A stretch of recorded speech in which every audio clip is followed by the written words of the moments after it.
All right, this video is going to be about cellular respiration. I've set up kind of a on the floor whiteboard. Hopefully you can see it all right. So here we go.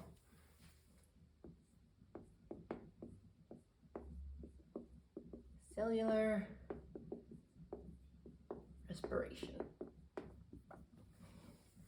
So when we eat food, we're going to break it down into the smallest molecule possible just through, chewing and digestion in our stomach. And the kind of simplest form of food is glucose. And glucose is really just a 6-carbon molecule.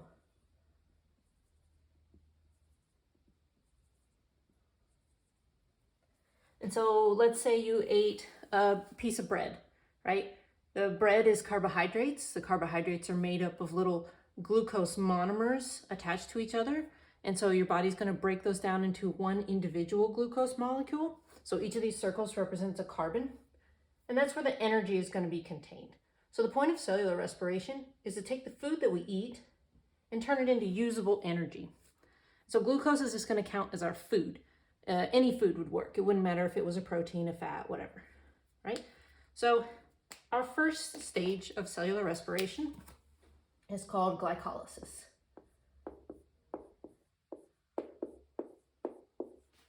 Anytime you see glyc in a word, it means sugar. So like glucose has gluc and glycolysis has glyc. So we're referring to sugar here. Lysis means to break. So we're just going to break sugar. And that's the whole point of glycolysis, is to actually just break this glucose into 2 equal-sized pieces. And glycolysis is really 10 steps. We're not going to go through all of the steps. We're just going to do a general what's happening in glycolysis. If you take biochemistry, you'll be able to learn every single step in detail. So glycolysis happens in the cytoplasm, which means every single thing that's alive does glycolysis, because everything has cytoplasm. It doesn't matter if you're a human, a dog, a tree, a bacterium, okay? Everything is going to do glycolysis.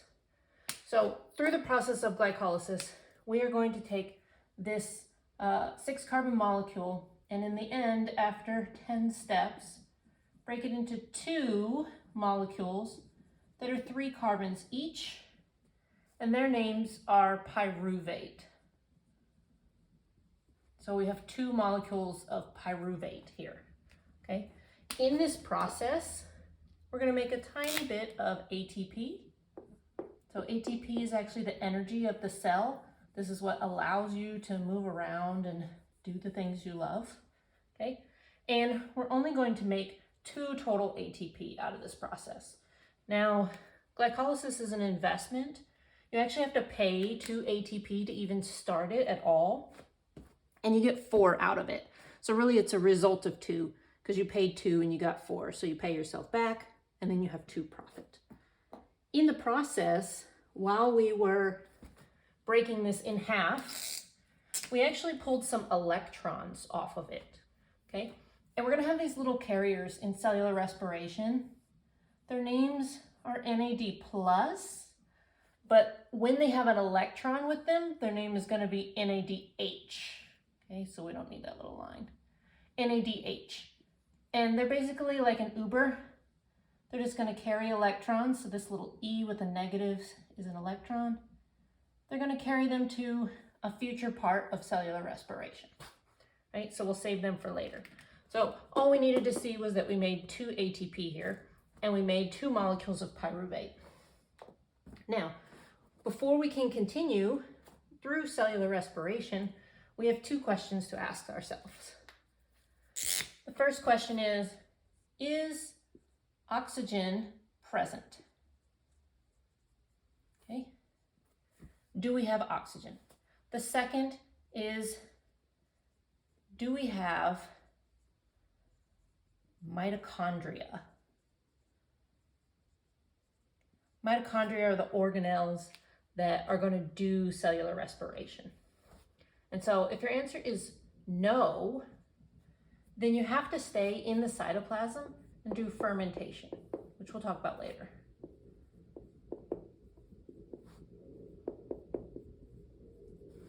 If your answer is yes, yes, I have oxygen, and yes, I have mitochondria, then the process can continue, okay? So I'm gonna draw a big mitochondria. It's just gonna be for the background. It's just to let you know that all the forward steps are happening in the mitochondria. So mitochondria kind of look like a bean, right? And they have this inner membrane going on inside them. Now, our pyruvate actually can't enter the mitochondria directly. So we have to modify the pyruvate a little bit. So there's this kind of in-between step. It's not an official step of cellular respiration, but the in-between step is just to modify pyruvate. And so we're going to take one of these pyruvate, put it over here, and it's going to become a 2-carbon molecule. And we're going to add this coenzyme A. And so its new name is acetyl-CoA. And you see that we lost a carbon, so we're going to lose that as carbon dioxide, right? And so that's what we're going to exhale because we don't need it anymore. So we're actually exhaling it from digesting our food. So each of these pyruvates are going to get made into an acetyl-CoA. So we could write 2 or we could draw 2 of them. It doesn't matter. But this is our new molecule that can now enter the mitochondria and go to our next step, which is called the citric acid cycle.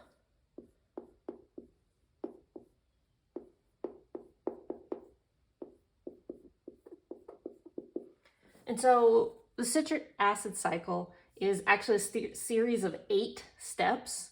We're not going to go through all the steps because who really cares, right? So 8 steps are going to happen here, and it is a cycle, but because we have 2 pyruvates, each one of them is going to go through the cycle. So first time around for the first pyruvate, and then a second time around for the second pyruvate. So 2 cycles through the citric acid cycle. And in the process, we're going to make 2 ATP. I'm going to kind of move them down here.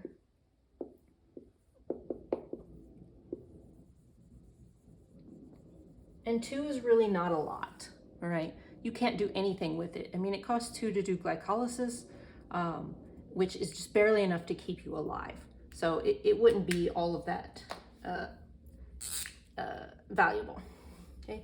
We're also going to strip some electrons off, okay? So we can add more NADH to up here, some electrons in it. Add it to the party that's headed this way. We're gonna have a second electron carrier, so it's kind of like one of you called an Uber and one of you called a Lyft, and its name is FADH2. And both of them carry electrons. Both of them are going to the same place, right? We're all joining this future electron party, okay? In the citric acid cycle, this acetyl-CoA is going to attach to a molecule that is already there. Let's use purple. And its name is oxaloacetate. Purple was a bad choice. Can't really see it, but that's all right. And so the acetyl-CoA is going to attach to oxaloacetate, and through a series of steps, it's going to kind of change to different things: citrate, isocitrate, succinate, malate, fumarate, okay, just several different molecules. And in the process, we've taken some electrons out, and in the process, we've made a little ATP.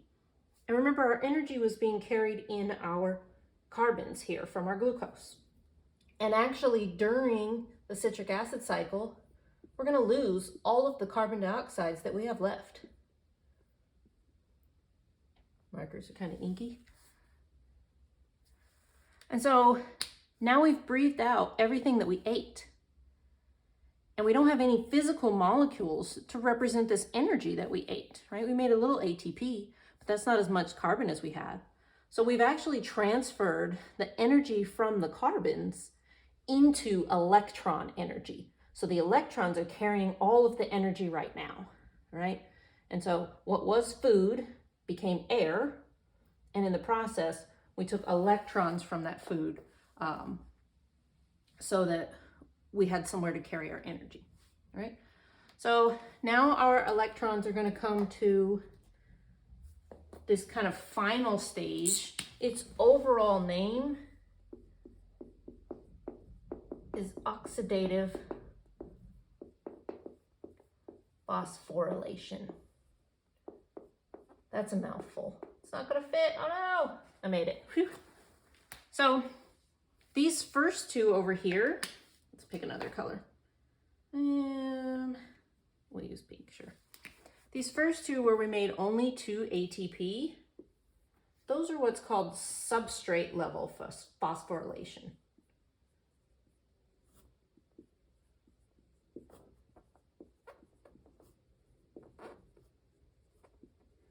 Which means we made this ATP using an enzyme. So we just put ADP. ATP is adenosine triphosphate. ADP is adenosine diphosphate, meaning we have 2 phosphate groups in this one, but 3 phosphate groups in that one. And we added a phosphate group to it. That's how we write a phosphate group, just a P with a circle around it, to make it ATP, okay? Over here, oxidative phosphorylation, we're essentially going to use a machine that's right inside our cells to make a whole bunch of ATP all at once, right? So before we can do that, we need to bring all of our electrons to the electron party. Okay, we're gonna dump them off here. Ooh, party. And this party is called the electron transport chain. Let me make sure you can see that color. I don't know, hopefully you can see it.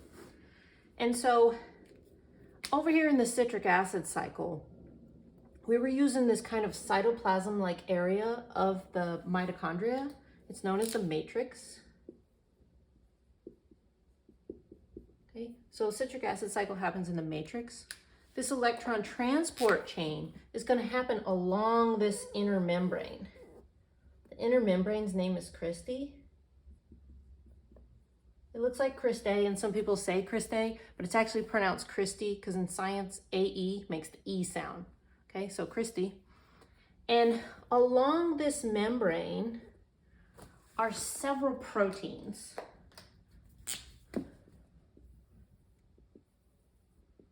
They're called cytochromes, right? And we're gonna drop off our electrons at the first one. So let me just pretend we have an electron here. And this first protein is gonna transfer it to the next one. Who's gonna transfer it to the next one? Who's gonna transfer it to the next one? Who's gonna transfer it to oxygen?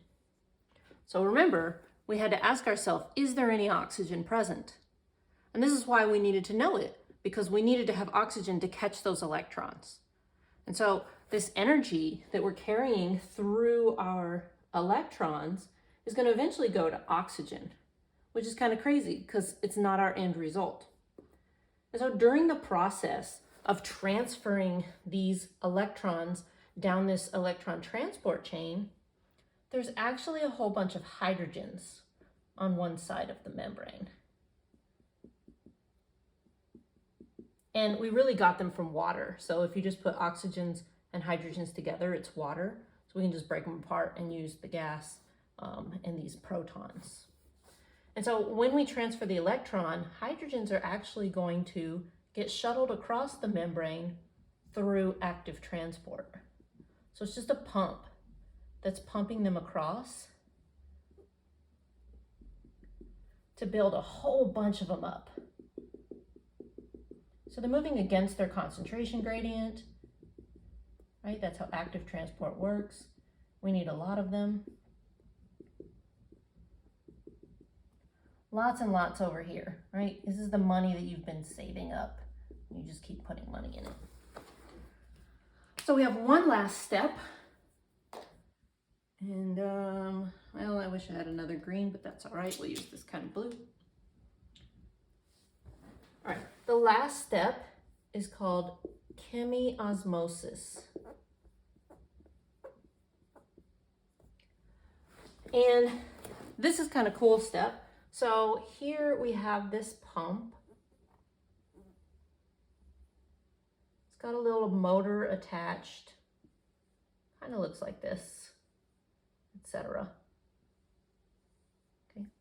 Its name is ATP synthase. So it's an enzyme. Anything that ends with ACE is an enzyme. And what this does is very quickly makes ATP. Lots and lots of them really, really fast. So this substrate level was kind of slow. ATP synthase is going to be quite fast. And the way it works is all these hydrogens that we have everywhere floating about are going to fall into little kind of crevices, if you will, in this ATP synthase. And as they fall in, it's going to cause the whole thing to rotate. And that is going to make the other side rotate as well. And so it's spinning. It's this motor in your cells that's actually spinning. And when it does, it's just making ATP, ATP, ATP, ATP, ATP, whole bunch. We always draw ATP with this burst, so you know it has a bunch of energy. Okay, lots of them. In fact, about 28-ish of them in just a second, split second, right? And so glycolysis, we made 2 ATP. Citric acid cycle, we made 2 ATP. Electron transport chain actually doesn't make any, kind of useless. And then in chemiosmosis, we make about 28 ATP for a grand total of approximately 32 ATP. Some will argue 30, some will argue 38, whatever, it doesn't matter, okay? So, recap, we ate some food, right? Our body broke it down into its monomer called glucose, right? In the cytoplasm, we went through glycolysis, which broke glucose into 2 pieces of pyruvate. In the process, we got some electrons to use, and we got a little bit of ATP, not much. We asked ourselves, do we have oxygen and do we have mitochondria? No, we'll do fermentation. We'll read about that later. Yes, we're going to continue this process, okay? And so if we said yes, then this pyruvate is going to get converted to acetyl-CoA just by adding coenzyme A to it and stripping off a carbon as carbon dioxide. It's going to enter the mitochondria and attach to oxaloacetate. Acetyl-CoA attached to oxaloacetate is now going to go through the entire citric acid cycle. In the process, we'll lose some carbon dioxides, we'll gain some electrons, and we'll make a little ATP, right? All of that was happening in the matrix, which is kind of the cytoplasm of the mitochondria. From there, our electrons are going to get dropped off at the electron transport chain, which is along that inner membrane of the mitochondria known as the cristae, right? On the electron transport chain is a series of proteins. They're called cytochromes. The electron will get transferred from one to the next, to the next, to the next, until eventually the electron acceptor is oxygen, right? When the electrons are transferred, hydrogens are pumped across the membrane. Hydrogens are also known as protons. When they have this plus, it means they lost their electron, so all they are is a proton. All of these protons are going to build up, and they're going to fall into ATP synthase to drive chemiosmosis. So the hydrogens landing in here, it spins the ATP synthase, which spins the other side, which pumps out a whole bunch of ATP. This action is known as the proton motive force, and it's because protons are forcing the motor to turn. And in reality, this proton motive force is not just in cellular respiration. In fact, bacteria use it to levitate off of surfaces. And if you are a Star Wars fan, the force in Star Wars is actually based on the proton motive force, because the guys who wrote Star Wars originally we're big microbiology fans. Anyway, this is an overview of cellular respiration. Thanks for watching.